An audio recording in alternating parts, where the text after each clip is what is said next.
how to turn off dark mode on Spotify.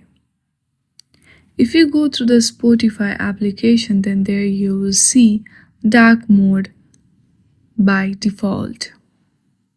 Now, if you go through your profile name on the top left corner and hit on the setting and privacy, then there you will see a lot of options, but there is no any option to change dark mode to light mode. For that, simply you have to go through the settings you have on your device. From here, tap on accessibility. From here, go to the display and text size. Now scroll down, there you'll see smart invert option. Simply toggle on that.